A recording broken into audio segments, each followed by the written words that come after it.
মাননীয় প্রধানমন্ত্রী আমাকে নির্দেশ দিয়েছে, প্রতিমন্ত্রীকে নির্দেশ দেওয়ার সাথে সাথে আমি নির্দেশনা পেয়ে গেছি। ডক্টর শফিকুর রহমান সাহেব আমার বড় ভাই, এলাকার সিটি কর্পোরেশন রিলেটেড যতগুলো বিষয় আছে মাননীয় প্রধানমন্ত্রী আমাকে নির্দেশ দিয়েছে।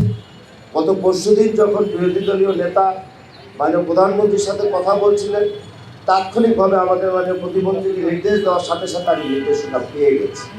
আমি নির্দেশনা পাওয়ার সাথে সাথে জিনিসটাকে গুরুত্ব দিয়ে আরও অধিকতর কর্মকাণ্ডকে আরও কীভাবে বেগবান করা যায় সেই বিষয়টি আমি অলরেডি কাজ শুরু করেছি।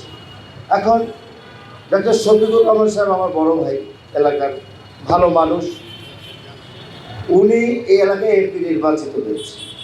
স্বাভাবিকভাবে জনগণ তাকে বলবে, এটা নর্মাল একটা বিষয়।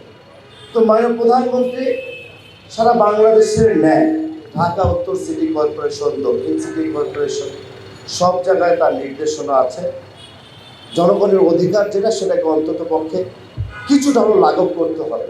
একদিনে সব কিছু করা সম্ভব নয়।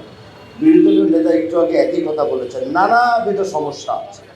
যতটুকু আমাদের অগ্রাধিকার ভিত্তিতে আমাদের সাধ্যের মধ্যে আছে সেটা আমরা আন্তরিকভাবে চেষ্টা করি সেটাকে একটা সমাধান করি। সারাদিন বক্তব্য দেওয়া যাবে, সমস্যার কথা তুলে ধরা যাবে, কিন্তু বাস্তবায়ন কোনটা করবো সেটাকে আমাদের ভিতরে করে সেই কাজগুলো করলে মনে হয় ভালো। মূল সমস্যা যেটা হয়েছে ওয়াসা, গ্যাস এবং একটা বিষয়, এখানে মণিপুর স্কুলের বেতন এবং ফি নিয়ে এগুলি নিয়ে একটা প্রশ্ন উঠেছে।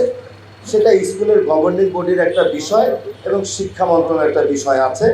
সেই ক্ষেত্রেও যদি আমাদের কোনো হস্তক্ষেপের প্রয়োজন হয় আমরা সেটাকে করে আপনাদের পক্ষে কথা বলার চেষ্টা করি। সিটি কর্পোরেশনের যেই দায় দায়িত্বগুলো আছে সেটাকে আমি সঠিকভাবে পালন করার চেষ্টা করব। এটাতে নিয়ে কোনো ধরনের ঘাটতি হবে না ইনশাআল্লাহ। ইউএফটি ফার্স্টের সাথে ট্রেড করুন যে কোনো জায়গা থেকে। ক্যাম্পাসে ক্লাসের ফাঁকে, ঢাকায় জ্যামে বসে কিংবা ঘরে বসে, ট্রেডিং এখন হাতের মুঠোয়। তাই ট্রেড করুন যখন খুশি, যেখানে খুশি।